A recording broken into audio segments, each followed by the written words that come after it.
Good morning. It is lovely to be with you all. Welcome to my garden. I'm sat in my garden today.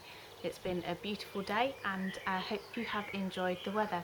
And Sid and I are here with you this morning to bring you today's worship. Are you going to say good morning, Sid? Sid, are you going to say good morning? Oh dear. Sid, what's the matter? What's the matter, Sid? Oh dear, Sid, you don't look very happy. What's the matter? Oh dear. He says he's had a fallout with one of his friends. What happened? They said some unkind things to each other. He says he's always unkind to him. Oh, Sid, I'm really sorry that you feel that way. But you know, we've been thinking about changing, so perhaps you could change how you feel about this person who's been unkind to you, and perhaps you could make friends with them. Oh dear. Do you know, well, it's funny you should say that, Sid, because we've been thinking, haven't we, over the last few weeks about the theme of change. And one of the things that we've been doing, Sid, is we thought last time about that person from the Bible called Saul, whose name was changed to Paul after an encounter that he had on the road to Damascus. Do you remember the story? And I've got a story that I'm going to read to you today that's all about Saul, and it's a kind of an imagining of what might have happened when Saul was introduced to the disciples for the first time. Remember that the disciples were the followers of Jesus. So if you make sure you're all sitting comfortably, then I will begin reading the story, and we're going to have some pictures for you to look at. Peter was sitting in his office sipping his coffee when his good friend knocked and entered. "Ah, Barnabas, I hear you have good news for me. Tell me, who is this new follower that you've brought to introduce to me?" Barnabas couldn't help but smile. "It's Saul of Tarsus." At this, Peter's eyes widened and he spat out his mouthful of coffee. But before it's time for the coffee to fly all over Barnabas, let's rewind a moment and remind ourselves why that was his reaction. The reason for Peter's reaction is this. Saul really didn't like the Christians. In fact, he hated them. If there was one man that Christians feared more than anybody else, it was Saul of Tarsus. He would do horrendous things to them. He was the most unkind, the most horrible person you could ever have met. He made it his life's mission to make the lives of Christian people really, really unhappy. He had them arrested and thrown into prison, and sometimes he did things that were even worse to them. So you can begin to understand a little bit of Peter's reaction. How on earth could Barnabas turn up here with Saul of Tarsus, a changed man? Back to the coffee. Splash! Barnabas was absolutely covered, dripping wet in coffee. But he was still smiling. "It's okay," Barnabas said to Peter. "He's changed. He really has changed." And it was true. Barnabas began to explain all the things that had happened to Saul on the road to Damascus, how he'd seen the light and heard a voice, how he'd been led to a room and he'd had an Ananias come to visit him in that room. Saul had now immediately changed his ways and become himself a follower of Christ. Could it be true? Could it all be a trick? Could they really trust somebody who had made it the mission of his life to be so unkind to them? I can't help feeling that if I had been Peter, I'd have been really quite worried about trusting this person.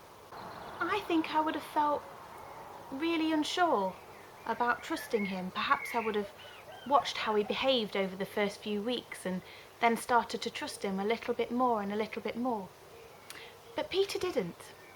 Peter welcomed him like a long-lost brother into the new family of believers. He was kind to him and he trusted him right from the start in a way that, if I'm honest, I don't think I could have done. And the reason he did that is this: Peter knew that Jesus could change people's lives completely. And that is exactly what had happened to Saul. I wonder if you would have given Saul that second chance. I wonder if you would have believed that Saul could really change the sort of person that he was and become a really good person, a great follower of Christ. Well, it's a good job for us that Peter and Barnabas did believe Saul, because Saul became Paul. He became one of the most important people in the early church. So, Sid, what do you think? He says he still doesn't know, and I understand that. Sometimes when somebody's been so unkind to you, it can take a long while for you to start to trust them again and to believe that they might be able to change. And it's hard, isn't it? It takes a lot of courage to accept somebody who's been unkind to you. But if somebody like Saul can change, then anybody can. Some of you are thinking about change, going up to secondary school if you're in part of Team Oak, or going up to a new class, or maybe just coming back to school. I wonder if there's anybody in your class who perhaps you've not got on with so well. Give them an opportunity to change and to show you that they can be a different person. See if you are able to forgive them and give them a chance to be a different person too. We're going to light our candle now. And while we light our candle, we're just going to think quietly for a moment. Think about somebody you know who isn't very nice. Maybe they've been mean to you in the past. What would you do if they changed? What would you do if they wanted to be your friend? Would you believe them? Would you forgive them?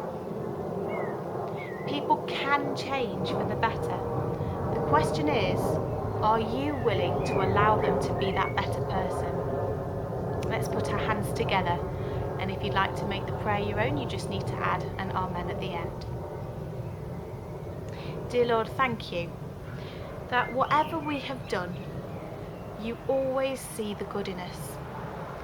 Help us to follow your example and to forgive others when they do things that are wrong to us.